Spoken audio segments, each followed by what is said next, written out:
तो हम लोग तो प्यार मोहब्बत से साहब बहुत दूर रहते हैं। हमारे भाई साहब बैठे हैं, कहने लगे यार हेमंत पांडे तुम सोनी चैनल में आ रहे हो, जब देखो प्यार नहीं करेंगे, प्यार नहीं करेंगे, प्यार क्यों नहीं करोगे?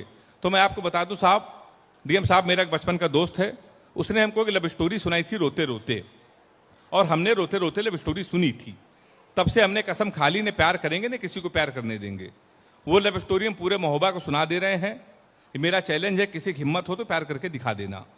वो लव स्टोरी कुछ इस तरीके की है, जब हम 3 साल के थे तब वो पैदा हुई थी। हम कक्षा 2 में आए, वो केजी में आई। हम 5 में आए, वो 4 में आई।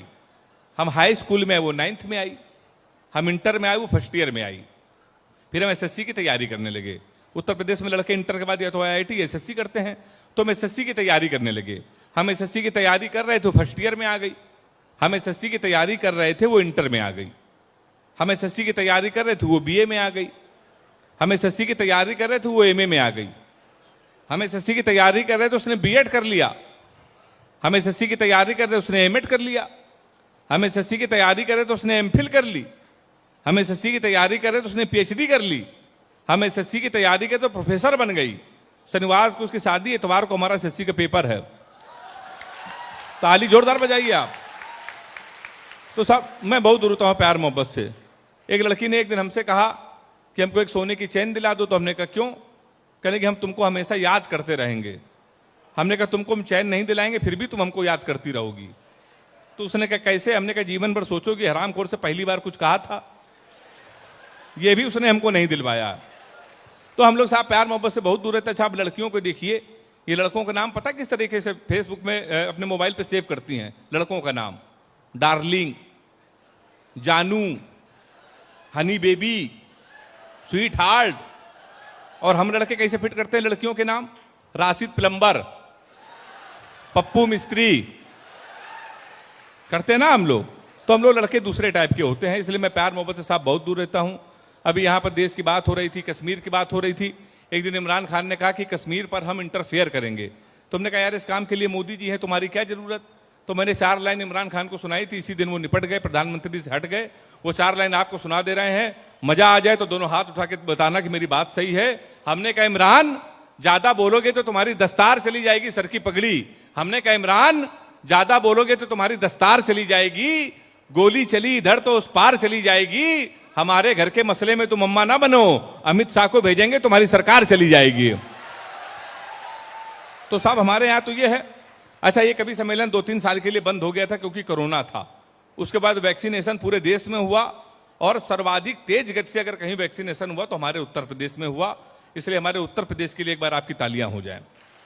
सर्वाधिक पूरे दुनिया में सर्वाधिक वैक्सीनेशन अगर कहीं हुआ तो इसमें हमारे डीएम साहब, प्रशासन के लोगों का बहुत बड़ा योगदान है। हालांकि एक बार एक नेताजी ने कह दिया था कि हम वैक्सीन नहीं लगवाएंगे, ये फलाने की है, बीजेपी की है। तो मैं तो लपेटे में, नेताजी एक शो आता है शनिवार इतवार को, उसमें आता हूं और बड़े बड़े नेताओं को उसमें लपेटता हूं। उसमें डिप्टी सीएम, कैबिनेट मिनिस्टर तक सामने बैठते हैं, हम 4 कवि बैठते हैं, उनको हम लपेटते हैं। तो नेताजी ने कहा वैक्सीन नहीं लगवाएंगे, बीजेपी की है। तो मैंने 4 लाइन से उनको भी निपटा दिया। अगर वो निपट गए तो फिर मुझे ताली बजा के आशीर्वाद देना। हमने कहा सबको लगेगा दिन में, तुमको रात से लगाएंगे। जो बच के निकल के भागेगा उनको घात से लगाएंगे। राम भक्तों को टीका लगेगा आराम से बहुत, पर बवालियों को योगी जी अपने हाथ से लगाएंगे। तो हम लोग तो इस टाइप के लोग हैं। पूरे हिंदुस्तान में अभी देखिए कांग्रेस की बात हो रही थी, बीजेपी की बात हो रही थी। पूरे भारत, पूरे हिंदुस्तान में बीजेपी सरकार इतनी तेजी से बना रही है, इतनी तेजी से बना रही साहब कि हम आपको क्या बताएं, मोदी जी मोदी जी मोदी जी आएंगे, मोदी जी आएंगे। पूरे देश में इस समय छाए हुए हैं। मेरा 5 साल का एक बच्चा है। उत्तर प्रदेश में किसी लड़के से आप किसी आईएएस का नाम पूछो, शहर के आप डीएम साहब का नाम पूछो, नहीं बता पाएगा। आप किसी विधायक का नाम पूछ रहे तो बता देगा, क्योंकि राजनीति में इतना वो लिप्त हो गया है। तो मैं 4 लाइन आपको सुना रहा हूं कि बच्चे राजनीति में कितने लिप्त हो गए हैं। सुबह सवेरे जैसे मैंने अपनी आंखें खोली, पत्नी नजदीक आई और प्यार से बोली, बाहों में चले आओ, हमसे सनम क्या पर्दा। इतने में हमारा 5 साल का लड़का हमसे बोला, पापा आप ना आएंगे, बाहों में ना आएंगे, गोदी ही। हमने पूछा कौन आएगा? उसने कहा आएंगे तो मोदी ही। ये हमारे उत्तर प्रदेश में साहब हो रहा है।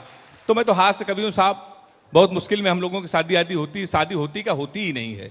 हमारे यहाँ रिश्ते आते हैं, अगर केवल पता चल जाए लड़का हाथ से कभी, तो रिश्ते वहीं से लौट जाते हैं। एक रिश्ता हमारे आया तो लड़की की माँ ने हमारी माँ से पूछा लड़का क्या करता है, तो हमारी माँ ने कहा कवि है। बोले उनके पिताजी क्या करते हैं? बोले वो भी कवि। बोले उनके पिताजी? बोले वो भी कवि। बोले क्या घर में कोई इंसान नहीं है? रिश्ता लौट गया। 1 महीने बाद फिर एक रिश्ता आया। फिर लड़की के माँ ने पूछा, लड़का क्या करता? हमारी माँ ने कहा कवि। उन्होंने कहा शादी मंजूर। अच्छा, कवि के नाम से कई रिश्ते लौट गए थे, हमारी माँ ने कहा मंजूर क्यों? तो बोली जोड़ी बहुत अच्छी रहेगी, आपका लड़का कवि, हमारी लड़की पागल है। तो हमारी शादियां निपट गई। हमारे अखिलेश जी कहाँ हैं? बैठे हैं। जितने बड़े कवि उतने बड़े ज्योतिषाचार्य हाथ देख लेते हैं। हमने कहा दादा हमारी शादी कब होगी? तो हमसे कहने लगे 2035 तो कोई मुहूर्त नहीं है। हमने कहा उसके बाद? बोले उसके बाद कोई जरूरत नहीं है। तो शादी नहीं होती साहब हम लोगों की। हालांकि एक दिन हमारी शादी तय हो गई कानपुर के बगल में लखनऊ में। तो पिताजी ने कहा बेटा सुबह 11 बजे चलना, शादी बिल्कुल फाइनल, लड़की फाइनल है।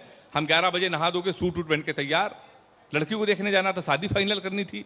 11:15 बजे पिताजी का फोन आया। कहने लगा बेटा हमको ऑफिस में काम आ गया है, तुम अकेले जाओ और होने वाली लड़की पसंद करो, शादी फाइनल हो जाएगी,